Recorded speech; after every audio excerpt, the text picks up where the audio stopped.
I see it, there's a spectrum of organisations. Down one end there's hierarchy. I'm not going to dwell on that too much because Tim will fill you in on that. And the other end there's holocracy. Now, a lot of people would think holocracy is based on complete freedom and complete chaos. Now, if you look carefully at holocracy, it's actually almost as much of a structure as hierarchy. It's just structured in a different way. The management's distributed and it's more self-organised, but it is structured. So I'm not necessarily a fan of holocracy. What I'm a fan of is creating freedom within hierarchical structures that allow a lot of different things to happen. The world is changing. The way organisations need to work is changing. So I like to try and think about why organisations exist. And as far as I can see, an organisation is a structure to make sure we've got the right people in the right place doing the right things. The organisation in itself doesn't exist as an entity. What it's for is creating the conditions for success.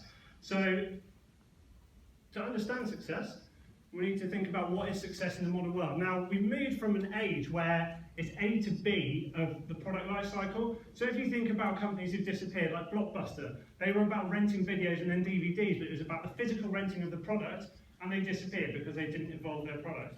I think the same with Kodak. They were about films and development and physical photography, and they didn't evolve their business and they disappeared. Now, actually, the world we live in now, as you can see by the fact you've probably all got smartphones that are released and re-released every 18 months, we iterate. We live in a world of design thinking, constant cycles, minimum viable product, and I would suggest minimum viable company. So to do that, we need to create the conditions for innovation, and innovation comes from ideas, and ideas come from people. And the best ideas probably come from creative thinking. Every person in an organisation is a potential mine of insight, ideas and inspiration, and it's our job to access that. So when people are contributing, they're engaged, and when they're engaged, they give a lot more to the organisation benefits. And now here's the problem hierarchy gives in that context.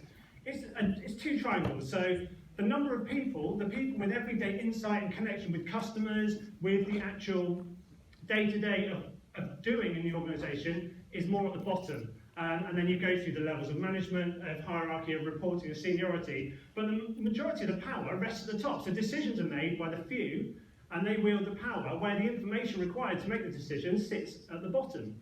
The problem is, for that information on what decisions would be great to reach the top really, really quickly, it's not supported in the hierarchy, because actually information goes to your line manager, who takes it to a committee, who takes it to their line manager, and as things go, they gradually change or they never get there. It's a very slow process.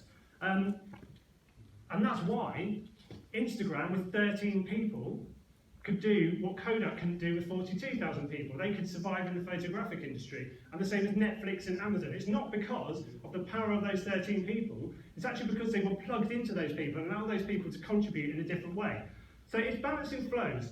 The way I see it, we don't need to pull the rug from the organisational, the rug out from under the organisation and completely topple the hierarchy in the way the organisation structure. We don't need to sack the CEO and say everyone's equal in terms of seniority. This is about creating equality in terms of information and the way information flows across an organisation. So allowing everyone to contribute information in the same way. So the person at the bottom of that triangle can contribute directly to the person at the top, share information, it flows up, down and around the organisation in a very fluid way and allows the organisation to make decisions very quickly. So if we're thinking about a different structure of the organisation, we're removing the triangle and creating a circle, not in terms necessarily of the way the organisation looks, because that will cause all kinds of distress. If you change an organisation and the way people work and say all of a sudden we're not having managers, people won't like it. And Zappos, the American online shoe retailer, has found exactly that as they've moved to complete holocracy and self-organisation. Some people just don't want that. They're used to the structure.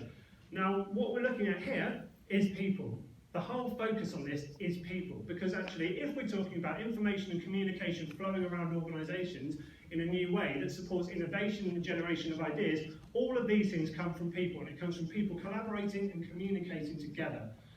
So what we're looking at now is a change in the perspective that fits each organisation. Every organisation is individual because it's an individual collection of people, and they're working towards a specific purpose of the organisation, and that's unique within the organisation.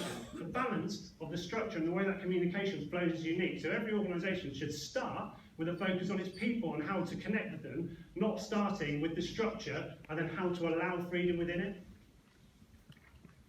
And that's kind of where we're coming to. So just enough structure to succeed. This isn't about removing all structure and creating chaos, because anarchy never created a society. Anarchy can overthrow something, but when you're left with chaos, you get chaos. Actually, you need some order. In order for an organisation to work, there has to be some kind of structure. Now, the hierarchical structure is based on control, suspicion, and secrecy. It's that control of information. So what you get is on a need-to-know basis, directed flow down from the top to the bottom.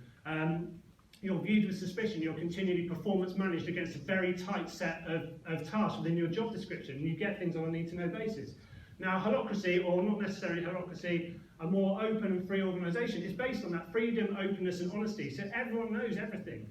Everyone has the freedom to participate openly and on an equal level, wherever they may sit in the seniority of the organisation. And that creates a very interesting way of looking at things. So you come to the point, everyone will say with this argument, the thing I always hear is, oh, that's great for office workers because anyone with a laptop can go and sit in a coffee shop, and that's great, but how does that work in another type of organisation? So the way I see it is freedom within parameters. If you start with freedom, you then build in the unmovable things about your organisation. So take manufacturing, for instance. A manufacturing organisation would say, well, we can't be based on freedom, but actually, what is the parameters that govern them? They may have to run manufacturing machines for a certain amount of time or create a certain amount of product to be distributed in a certain way throughout their distribution chain. So that's the parameter. So if they start with freedom, how can they build their business in a different way? I used to work for a Scotch egg company in quality control. And over Christmas, when things were really busy, instead of stopping the lines during the operatives' break times, they got the management team down onto the lines and they kept them running through the break time. Now, the management team given 15 minutes, that was great then, but actually, if you look at that in this perspective, if the organisation had thought, well, what if each manager or everyone in the wider organisation gave 15 minutes to the production line every day, we'd be able to run the production lines for longer. We wouldn't have the inefficiencies of the downtime. Also, the insight they get from being connected to the organisation in this different way. They'd understand tolerances and wastage and the reasons behind it far more. So that would then actually create a lot more productivity within the organisation because everyone has the information they need to make it work. It's a different perspective and a way of thinking about it. And it creates this point of view where we're leading by example rather than managing by spreadsheet. I also used to run medical records departments for NHS hospitals, and quite often I'd have 50 people running around the hospital, pulling their hair up, trying to find paper records they just couldn't find, no matter where they were supposed to be. And I would go and sit with my boss, and he'd say, look, we need to up the amount of records we're finding by 2%, and on his spreadsheet, which he'd take to the board, 2% is nothing. But when you tell those 50 people who are literally running themselves to the boundaries of stress every day, oh, you need to be 2% better, it doesn't work, especially when you then say to them, oh, we've got to save 5% off of the head count. It's just a different way of looking at things. And that kind of brings me to the end of my quick tour of this. So where has the Chinese Whisper got to? Yeah. Hi, what's your name? Inji. So what have you heard?